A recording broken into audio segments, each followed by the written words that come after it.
स्वागत है। साथ आपके मैं हूं अर्पिता रेमिसा। तमाम सहयोगी होंगे इस खास बुलेटिन में जिसमें आपको पल पल की अपडेट मिलेगी। आप बताएंगे आपको कि उत्तर प्रदेश में आज बजट पेश किया गया। 2024 से पहले का ये बजट, क्या चुनावी बजट है, क्या महत्वपूर्ण बातें रही आशुतोष, आगे इसमें होंगी। शुक्रिया अर्पिता। बिल्कुल, और खबर दिल्ली से भी होगी। राजधानी दिल्ली में किस तरह से सियासत उबाल मार रही है। डिप्टी सीएम दिल्ली के मनीष सिसोदिया के खिलाफ सीबीआई केस दर्ज करेगी। इसको लेकर भारतीय जनता पार्टी ने सिसोदिया से इस्तीफा मांगा है। साथ ही बीजेपी हमलावर है आम आदमी पार्टी पर।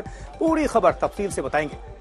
जी नमस्कार, आपके साथ मैं हूं शुभांकर मिश्रा। और मानेसर में आज एक बार फिर से पंचायत हो रही है मोनू के पक्ष में। और आपको याद होगा कि 2 लोगों को जिंदा जलाने का ये पूरा मामला, लेकिन इस पंचायत को लेकर भी कई तरह के सवाल, पॉलिटिकल कनेक्शन को लेकर भी सवाल राजीव यहां पर कई सारे खड़े हैं। बिल्कुल शुभांकर, नमस्कार, मैं हूं आपके साथ राजीव ढोंडियाल। साथ ही हम नेहा सिंह ठाकुर की भी बात करेंगे जिन्होंने पूछा था कि यूपी में काबा अब उसका सीजन 2 लेकर आए हैं, जिसमें कानपुर अग्निकांड का जिक्र है और इसी को लेकर उनको पुलिस ने नोटिस भी भेज दिया है। बहुत धन्यवाद राजीव और हमारे सभी साथी। नमस्कार, आपके साथ मैं हूं सईद अंसारी। सीधे शेरवानी, यूपी में बजट पेश हो रहा था विधानसभा में, लेकिन सुर्खी में आ गई शेरवानी। काली शेरवानी में अखिलेश यादव यानी कि समाजवादी पार्टी के प्रमुख अध्यक्ष और समाजवादी पार्टी के सभी जो विधायक हैं वो शेरवानी में नजर आए, काली शेरवानी। और इस काली शेरवानी का राजनीतिक मतलब क्या है?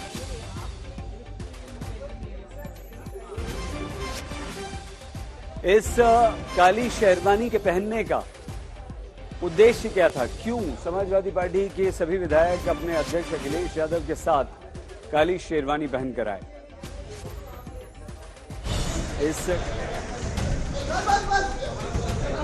आज जब यूपी के लोगों को बजट का इंतजार था, यकायक सारी निगाहें एसपी सुप्रीमो अखिलेश यादव पर ठिठक गई। काली पोशाक में विधानसभा पहुंचे थे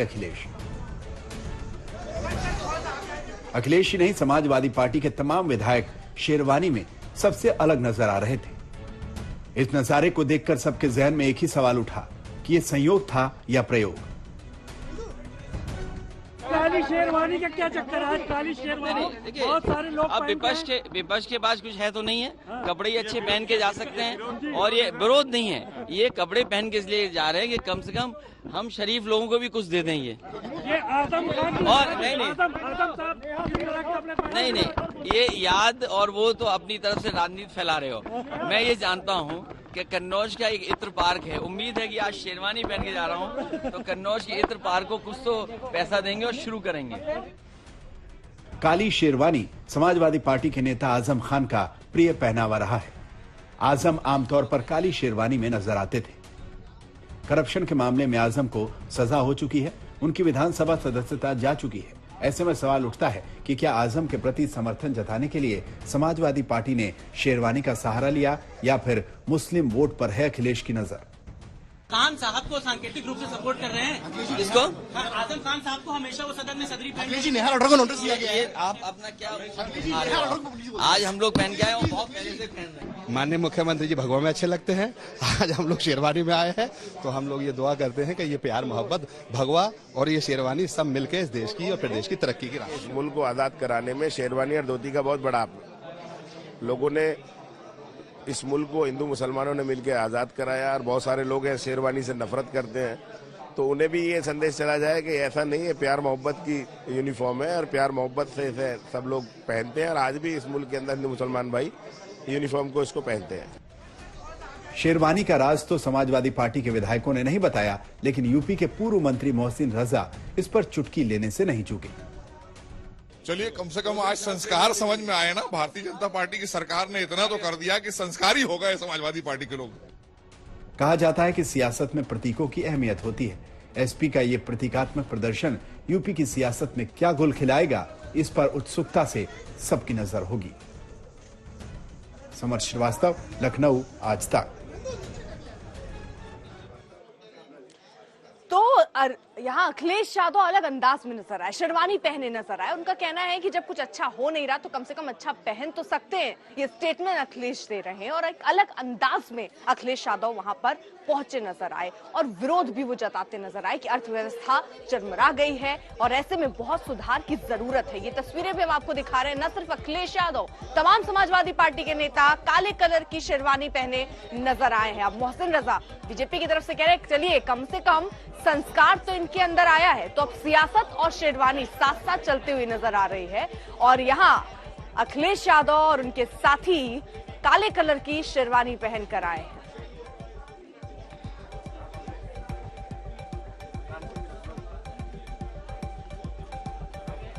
अब जब मौका ऐसा था तो बयानबाजियों का दौर भी शुरू होगा। क्या कहा गया योगी आदित्यनाथ की तरफ से और अखिलेश की तरफ से, वो आपको सुनवाते हैं। मेरे सहयोगी वित्त मंत्री खन्ना जी ने उत्तर प्रदेश की 25 करोड़ आबादी की विकास के लिए, उनके कल्याण के लिए जो बजट आज प्रस्तुत किया है, यह बजट उत्तर प्रदेश के त्वरित सर्वसमावेशी और समग्र विकास के साथ साथ आत्मनिर्भर भारत की तर्ज पर आत्मनिर्भर उत्तर प्रदेश की नींव को प्रस्तुत करने वाला बजट है। भारतीय जनता पार्टी का ये 7वां बजट है। जिस पार्टी की सरकार को 6 साल काम करने का मौका मिला हो, दिल्ली की सरकार उनकी हो, और जब 7वां बजट हम देखते हैं तो ये बजट दिशाहीन बजट दिखाई देता है। और आज के जो समस्या हैं, न आज की समस्याओं का समाधान और न भविष्य के किसी फैसले को आगे ले जाने का कोई रास्ता दिखता है। देखिए, ये तो बात हो गई उत्तर प्रदेश की, लेकिन बात कर लेते हैं बिहार की, क्योंकि बिहार में भी सियासी उथल-पुथल का दौर जारी है और लगातार तेजस्वी यादव की अगर बात कर ले, डिप्टी सीएम, उन्होंने कहा कि देखिए मुख्यमंत्री को लेकर अभी कोई भी जल्दबाजी में हम कदम नहीं उठाने वाले हैं। और सबसे बड़ी बात सीएम पर तनातनी को लेकर तेजस्वी का ये बयान कि हम स्वार्थ में नहीं है, और सबसे बड़ी बात सांप्रदायिक शक्तियों को रोकना हमारा मकसद है। लेकिन क्या कुछ कहा अपने बयान में, हम सुनवाते हैं तेजस्वी यादव को, सुनिए। सर, ये सीएम वाली बात में कुछ कंट्रोवर्सी आ रही है। सीएम बोली बात सुनते, कहीं कोई दिक्कत नहीं है।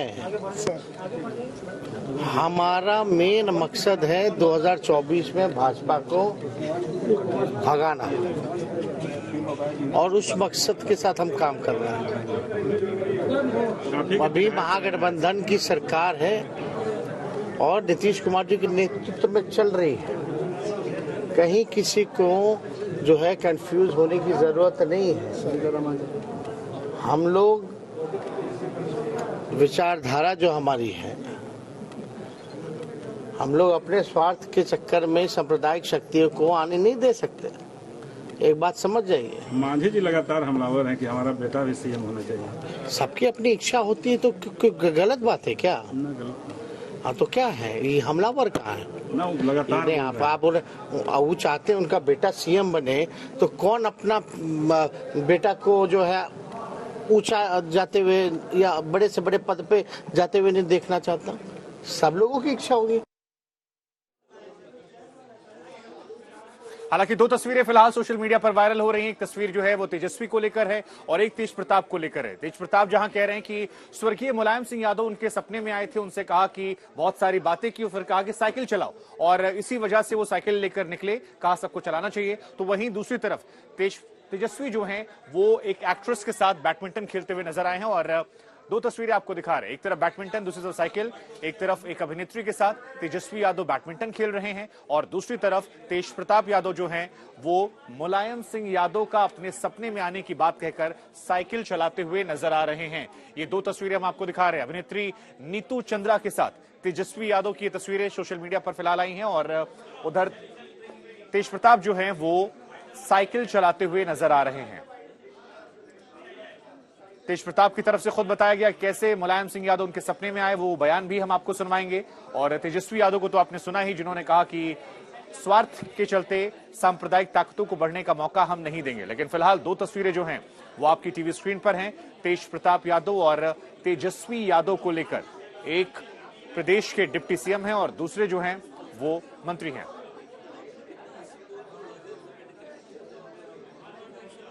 और दिल्ली के दंगल को लेकर एक बड़ी खबर आ रही है। आपको बता दें कि आम आदमी पार्टी की शैली ओबरॉय जो हैं वो दिल्ली की नई मेयर बन गई हैं। ये फिलहाल बड़ी खबर आई है। तो आखिरकार दिल्ली को उसका नया मेयर जो है मिल गया है और आम आदमी पार्टी की शैली ओबरॉय जो हैं वो एमसीडी की नई मेयर बन गई हैं। रेखा गुप्ता जो हैं बीजेपी से वो चुनाव हार चुकी हैं और ये इस वक्त की बड़ी खबर है। इस वक्त आपको बता दें चौथी बार चुनाव की स्थिति आई थी, 3 बार हंगामा हुआ था, लेकिन अब जो बड़ी खबर आ रही है वो ये कि आम आदमी पार्टी की शैली ओबरॉय जो हैं वो एमसीडी की नई मेयर बन गई हैं और ये इस वक्त की सबसे बड़ी खबर है। दिल्ली मेयर चुनाव को लेकर आम आदमी पार्टी की जीत। पंकज मेरे सहयोगी इस वक्त जुड़ रहे हैं। पंकज, रेखा गुप्ता की हार और शैली ओबरॉय की जीत, जरा तस्वीरें दिखाइए वहां से और बताइए कितने फासले से ये जीत हुई, क्या कुछ वहां पर घटित हुआ आज जब चौथी बार वोटिंग की नौबत आई? देखिए, सबसे अहम बात मैं आपको यहाँ पे बताना चाहूंगा कि शांतिपूर्वक तरीके से आज मेयर का चुनाव हुआ। ना कोई नारेबाजी हुई विरोध में, ना कोई हंगामा हुआ, ना बीजेपी ने तंज कसे, ना आम आदमी पार्टी ने तंज कसे। और हम आपको तस्वीरें भी दिखाएंगे क्योंकि यहाँ पे सबसे अहम हो जाता है किस तरीके से यहाँ पे आपको तस्वीरें देखना है। देखिए, आम आदमी पार्टी की जो पार्षद है वो इस वक्त खड़े हुए हैं, विक्ट्री साइन दिखाया गया है। यहाँ पे आम आदमी पार्टी की जो मेयर उम्मीदवार थी अब मेयर बन चुकी है डॉक्टर शैली ओबरॉय और वो मंच पे पहुंच गई हैं। अब पीठासीन अधिकारी जो है उस जगह पर मेयर बनकर वो बैठ गई हैं। ये लाइव तस्वीरें इस वक्त आप देख रहे हैं। 3 बार तक लगातार मेयर का चुनाव नहीं हो पाया और अब तक की ये बड़ी ऐतिहासिक तस्वीर है। आम आदमी पार्टी पूरी वोटिंग के दौरान शांत बैठी हुई थी, लेकिन पहली बार है जब वो नारेबाजी कर रही है। तो यहाँ पे आम आदमी पार्टी की जीत हुई है और आम आदमी पार्टी के पास सबसे ज्यादा वोट्स भी थे। तो ऐसी स्थिति में जो एक बड़ी लड़ाई सुप्रीम कोर्ट जाके भी लड़ते हुए नजर आ रही थी आम आदमी पार्टी, वो यहाँ पे नजर आ रही है क्योंकि तस्वीरें साफ है कि जिस तरीके से माला पहनाई जा रही है डॉक्टर शैली ओबरॉय को, अब वो मेयर बन गई है। लेकिन उनका जो शासनकाल है वो थोड़ा कम समय के लिए रहेगा क्योंकि ये नियम है कि अप्रैल के महीने में सदन के भीतर बैठक होती है और दोबारा मेयर का चुनाव किया जाता है। लेकिन क्या कुछ दिलचस्प रहेगा ये देखना बाकी रहेगा। उनसे हम बातचीत भी करेंगे। दिलचस्प ये भी था, सबकी निगाहें इस बात पर थी कि वोट किसको कितने मिलते हैं, अगर कोई जीतेगा तो कितने वोट से जीता है। शैली ओबरॉय जीत गई, कितने वोट से जीती, क्योंकि क्रॉस वोटिंग की आशंका थी।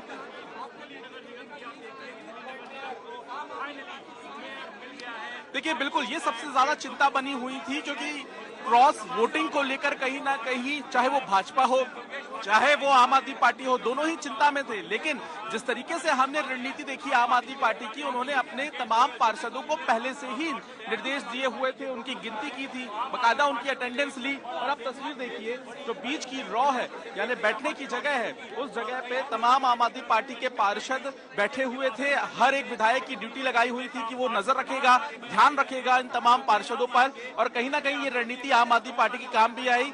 क्रॉस वोटिंग जैसा कुछ नहीं हुआ और सबसे बड़ी बात यही रही कि हंगामा नहीं हुआ, ना कोई नारेबाजी हुई। ये भी एक बड़ी वजह रही कि किसी ने किसी भी प्रस्ताव का विरोध नहीं किया। और यहाँ पे मोबाइल फोन को चाहे पेन को वोटिंग के दौरान ले जाने का प्रस्ताव रखा गया हो। जी पंकज, ये बताइए कि अब जब इतनी शांति से ये चुनाव हो गया तो पहले 2 बार ये चुनाव टला, इतना हंगामा हुआ, वो क्यों हुआ? सही, देखिए यही सवाल बेहद अहम है। मैं आपको बताता हूं, दरअसल इससे पहले मनोनीत पार्षद जो इनकी संख्या 10 होती है उनको वोटिंग राइट देने की बात कही गई थी। पहली बैठक में भी और पिछली बैठक में भी कहीं ना कहीं आम आदमी पार्टी ने इसका विरोध किया। इसके बाद बीजेपी ने भी नारेबाजी शुरू कर दी कि आम आदमी पार्टी इसका विरोध क्यों कर रही है। दोनों के बीच नारेबाजी शुरू हो गई। इस मामले को लेकर जो शैली ओबरॉय इस वक्त मेयर बन गई हैं, जो कि मेयर की सीट पर बैठी हुई हैं, वो सुप्रीम कोर्ट पहुंचती हैं सईद, और वहां पर वो मांग रखती है सुप्रीम कोर्ट के सामने कि मनोनीत पार्षदों को तो वोटिंग राइट है ही नहीं, डीएमसी एक्ट के तहत। डीएमसी एक्ट है दिल्ली नगर निगम का एक्ट, और वहां सुप्रीम कोर्ट में आम आदमी पार्टी की जीत होती है। जी पंकज बात जी पूरी कीजिए बिल्कुल। प्लीज। आज मनोनीत पार्षद जिनकी संख्या 10 है, जो कि देखिए जो मनोनीत पार्षद है जिनकी संख्या 10 है और जो कि भारतीय जनता पार्टी द्वारा नॉमिनेट किए गए और कहीं ना कहीं उन्होंने आज वोट नहीं किया है। बिल्कुल यहाँ विक्ट्री साइन दिखा रहे हैं संजय सिंह, तमाम जो पार्षद हैं उनको हाथ लहराकर यहाँ पर अभिवादन कर रहे हैं। आम आदमी पार्टी के तमाम सांसद और विधायक इस वक्त हमें नजर आ रहे हैं जो एक दूसरे को बधाई दे रहे हैं। तो जहां तक मैं आपको जानकारी दे रहा था कि सबसे बड़ा विवाद मनोनीत पार्षदों को वोटिंग पावर देने को लेकर था, उन्होंने वोट किया ही नहीं और सुप्रीम कोर्ट से ये राहत आम आदमी पार्टी लेकर आई थी और इससे पहले ये राहत नहीं थी और यही वजह थी कि लगातार झगड़ा हो रहा था, नारेबाजी हो रही थी और मेयर का चुनाव नहीं हो पा रहा था। अभी भी सईद हम आपको बता दें कि सिर्फ मेयर का चुनाव हुआ है, अभी डिप्टी मेयर का चुनाव होना बाकी है जिसकी अध्यक्षता जो है वो अब चुनी हुई मेयर करेंगी। ये आदेश भी सुप्रीम कोर्ट ने दिया था और उसके बाद स्टैंडिंग कमेटी के जो सदस्य हैं उसके लिए भी दावेदारी बीजेपी ने की है, उसका चुनाव भी होगा। तो अभी 2 और चुनाव होने बाकी हैं, देखना होगा क्या ये भी शांतिपूर्वक तरीके से होंगे और देखना होगा कि किस तरीके से ये जो तमाम चुनाव हैं इनको अंजाम दिया जाएगा। क्योंकि यहाँ पे सबसे अहम बात ये भी है सही, क्योंकि जिस तरह से अब अंतिम प्रक्रिया अंजाम दिया जा रहा है, यहाँ सदन में हमारी नजर बनी हुई है इस पे। अब औपचारिक ऐलान हो चुका है और कुछ ही देर में जो अगला चुनाव है उसको शुरू कर दिया जाएगा। क्योंकि जो रिफ्रेशमेंट कहते हैं जिसे, यानी कि नाश्ता यहीं पे सर्व कर दिया गया है सभी पार्षदों को, यानी कि अभी बाहर नहीं जाना है। यहाँ से अब डिप्टी मेयर के चुनाव की प्रक्रिया शुरू होगी। बीजेपी के किसी नेता की कोई प्रतिक्रिया पंकज?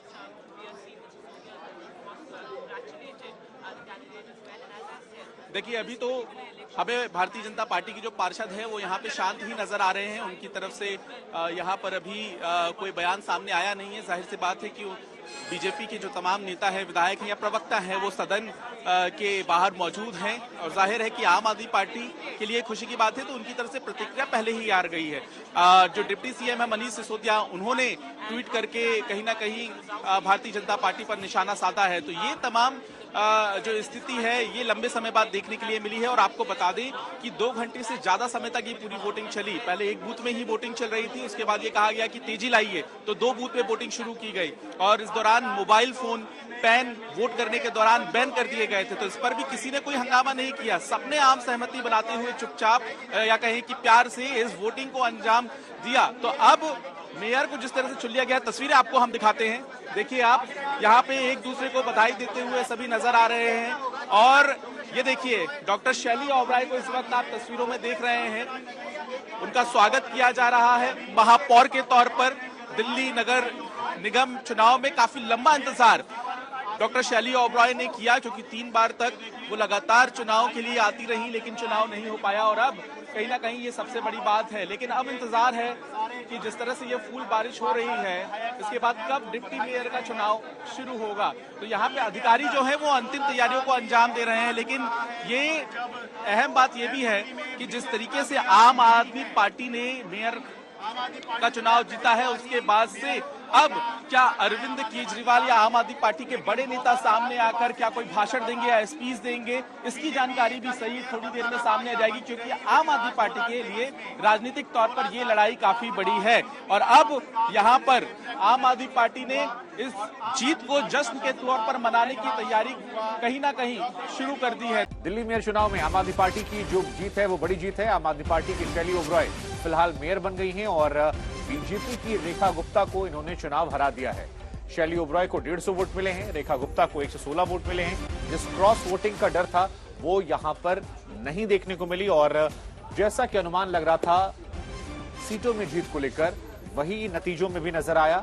आम आदमी पार्टी की शैली ओबराय ने यहां पर एक बड़ी जीत दर्ज की है। बीजेपी की रेखा गुप्ता को उन्होंने हरा दिया है और एमसीडी पर फिलहाल आम आदमी पार्टी का कब्जा जो है वो हो गया है। 15 साल से बीजेपी यहां पर शासन में थी, सत्ता में थी, लेकिन अब आम आदमी पार्टी ने कब्जा कर लिया है और आम आदमी पार्टी के जो विधायक हैं, पार्षद हैं, वो एक दूसरे को मिठाइयां खिला रहे हैं। उनके कार्यकर्ताओं में जश्न का माहौल है।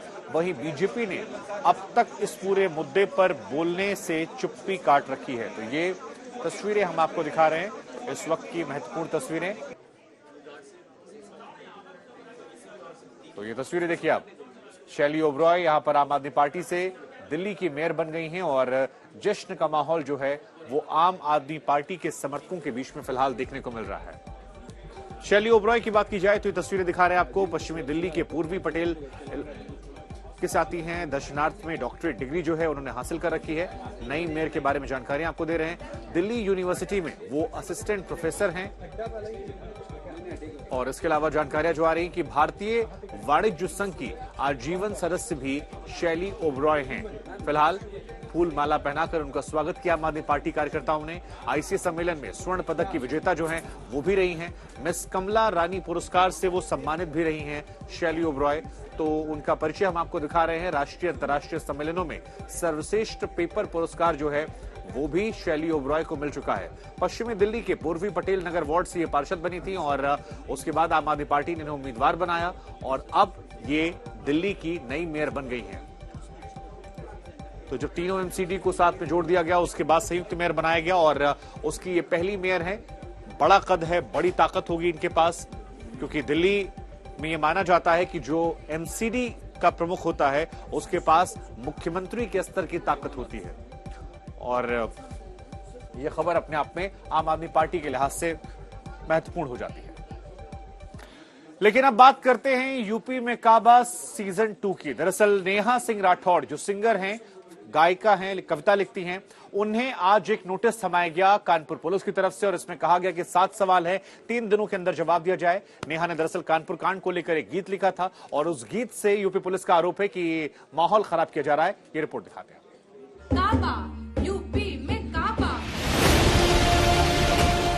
यूपी में काबा, ये सवाल तो नेहा सिंह राठौर ने पहले भी पूछा, लेकिन इस बार वो मामला उल्टा पड़ गया। नेहा के यूपी में काबा सीरीज के इस दूसरे एडिशन पर एक्शन हो गया। यूपी सरकार इस नए वीडियो पर बिफर पड़ी और नेहा के सवाल पर पुलिस ने भी सवाल पूछ लिए। एक वीडियो सोशल मीडिया पर नेहा सिंह राठौर नामक महिला द्वारा अपलोड किया गया है, जिससे समाज में वैमनस्यता एवं भेदभाव की स्थिति उत्पन्न हुई है। इन शिकायतों के आधार पर प्रभारी निरीक्षक अकबरपुर द्वारा उक्त महिला को 160 सीआरपीसी का नोटिस तामील कराया गया है। कानपुर देहात की पुलिस नेहा राठौर के घर जाकर नोटिस थमा आई है, क्योंकि नेहा राठौर ने अपने वीडियो में कानपुर में मां बेटी के जलने की मौत पर तंज कसा, यूपी में कानून व्यवस्था पर कटाक्ष किए, गाने के जरिए यूपी में धार्मिक भेदभाव का भी आरोप जड़ा। उन्होंने ऐसा क्यों किया? जब ये सवाल आज तक ने नेहा राठौर से पूछा तो उनका सीधा जवाब था, सवाल तो सत्ता में बैठे लोगों से ही होगा। हम वोट करते हैं आपको, आप जो है मेरी वजह से, हम सब की वजह से सत्ता में है, तो हाँ बिल्कुल आपका अपना थॉट होता है। उत्तर प्रदेश में अभी किसकी गवर्नमेंट है? बीजेपी की है। सवाल मैं किससे पूछूंगी? सपा से पूछूंगी? नहीं ना, सवाल उसी से पूछा जाएगा जो सत्ता में होगा। अब आपको लग जाती है मिर्ची तो मैं क्या करूं? कानपुर देहात पुलिस ने नेहा सिंह राठौर को नोटिस थमा दिया और वो अब सुर्खियों में है। इसी पर उन्होंने आज तक से खास बातचीत की है। हमारे सहयोगी नेहा बाथम ने उनसे खास बातचीत की है। ये बात करेंगे गायिका नेहा राठौड़ की, जिनको यूपी पुलिस ने नोटिस थमा दिया है, तो इस पर राजनीति भी तेज हो गई है। दिल्ली के डिप्टी सीएम मनीष सिसोदिया ने ट्विटर पर यह सवाल पूछा है कि क्या एक लोक गायिका की आवाज से इतना डर गई है बीजेपी? सीधे लिए चलेंगे आपको। नेहा राठौड़ इस वक्त हमारे साथ लाइव जुड़ गई हैं। नेहा, बहुत बहुत स्वागत है आपका आज तक पर। नेहा, आप तो पहले से ही इस तरह के गीत गाती रही हैं। आपका यूपी में काबा हमेशा से ही यूपी सरकार पर निशाना साधता है, पर इस बार ऐसा क्या हो गया? बात इतनी ज्यादा क्यों बढ़ गई कि नोटिस ही आ गया? जी, तो मामला ये हुआ कि जो कानपुर में बीते दिनों कांड हुआ है, जिस तरह से बुलडोजर जो है दीक्षित परिवार के घर पे चला है और इसके बाद माँ बेटी की जो जान गई है, जल करके जिस तरह से वो मर गई, जितनी असंवेदनशीलता दिखाई है उत्तर प्रदेश की पुलिस ने, तो उस पर मैंने यूपी में काबा सीजन 2 करके एक गीत रिलीज किया। उससे पहले भी मैंने यूपी में काबा सीजन 1 करके गाया था, ये सीजन 2 था। तो इस पे इनको बड़ा बुरा लग गया। इनको बुरा ऐसे लग गया तो ये मुझे मेरे ससुराल में नोटिस भिजवा दिए, मेरे ससुर के हाथों थमा दिया। वहां से बात नहीं बन पाई तो रातों रात भाग करके यहाँ दिल्ली चले आए कानपुर से। इतनी सक्रियता दिखाई है उत्तर प्रदेश की पुलिस की तो दाद देनी पड़ेगी। फिर सबसे जो बुरा मुझे लगा है उसमें ये लगा है कि मुझे क्रिमिनल टाइप क्यों मुझे देखा जा रहा है। मैंने कौन सा क्राइम किया है? इनका रवैया ये था कि इनकी महिला पुलिस मेरे हस्बैंड हिमांशु को कॉल करती हैं और ये कहती हैं कि मैं एक यूपीएससी एस्पिरेंट बोल रही हूँ और हिमांशु जी आप बात कर रहे हैं, आप यूपीएससी के बच्चों को पढ़ाते हैं ना, मुझे भी आपसे कुछ गाइडेंस चाहिए। तो हिमांशु ने बोला कि ओके, आपको नंबर किसने दिया?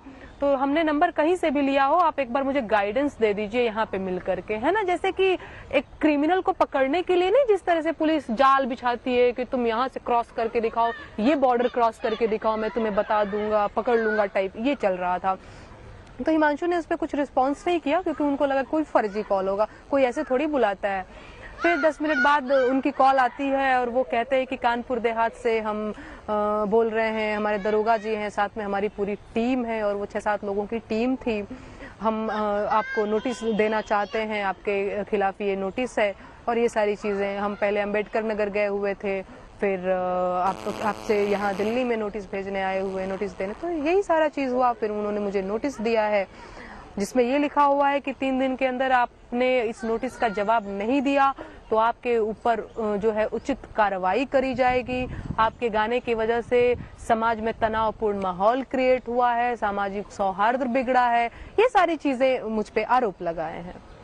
नेहा, जिस तरीके का दबाव आप पर बन रहा है और जैसे कि प्रेशर टैक्टिक्स आप बता रही हैं, इससे कहीं ना कहीं मन में कोई डर है या आगे भी आप इसी तरह से गाती रहेंगी और यूपी सरकार को घेरती रहेंगी?